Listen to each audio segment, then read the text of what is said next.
পারতে না এই আশ্রমটি তোমাদের দ্বিজকে ধারাগুলি তেমনি কত দূর দূরান্ত গৃহ থেকে বেরিয়ে এসেছে, তারা এই আশ্রমের মধ্যে এসে বিচ্ছিন্নতা পরিহার।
আমি তো প্রথমত পাঠভবনের স্টুডেন্ট, তো সেক্ষেত্রে আমাদের ভোরের বেলা বৈতালিক হয়। বৈতালিক হওয়ার পরে সাতটা থেকে মন্দিরে এই অনুষ্ঠানটা হয়। তারপরে আমাদের মাধবী বিতানে অনুষ্ঠানটা হয়।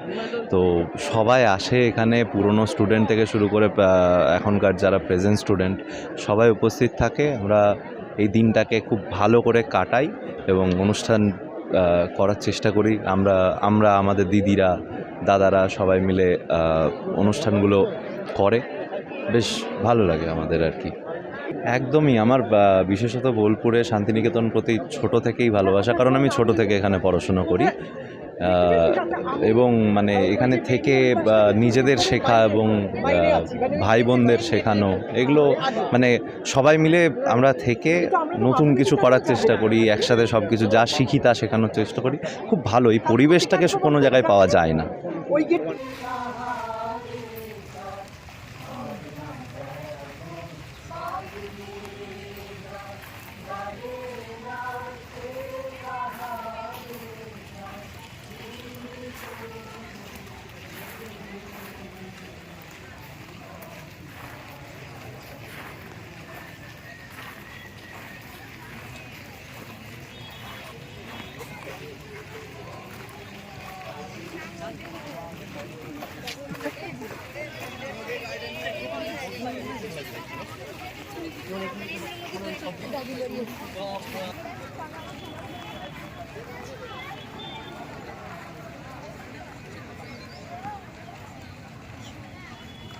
সকালে বৈতালিকে এসেছিলাম। বৈতালিকে সবাই যেমন গান করে ঘুরছিল, ওইভাবে আমরা প্রভাত ফেরিতে যাই। তারপর এখন উপাসনা মন্দিরে প্রার্থনায় গিয়ে বসেছিলাম। বিকেলে নৃত্যনাট্য অনুষ্ঠিত হবে, ওখানে যাব, গিয়ে সেটা দেখব। এই দিনগুলো কেমন আছে, কেমন লাগে? খুবই ভালো লাগে। শান্তিনিকেতন তো কবিরই জায়গা, এখানে এই সব দেখতে খুবই ভালো লাগে। বিতানে গান শুনবো, কবিতা আবৃত্তি সব কিছু শোনার পরে আমাদের এইবার স্পেশাল আমাদের পঞ্চবটি, যেটা গুরুদেব নিজের হাতে পঞ্চবৃক্ষ রোপণ করেছিলেন এই ক্যাম্পাসের ভিতরেই উত্তরণের পিছনে, সেটা 11:30টায় পড়বো। এটা আমাদের এবার 100 বছর পূর্তি হিসাবে সেটা আমরা পালন করছি এবার প্রথম ইয়েতে এটা। তো ওখানে ওর পরে আপনারা জানেন রাত্রে আমাদের পাঠভবনের যে ট্যালেন্ট ছোট ছোট বাচ্চারা আজকে মায়ের খেলা নাট্য পরিবেশন করবে।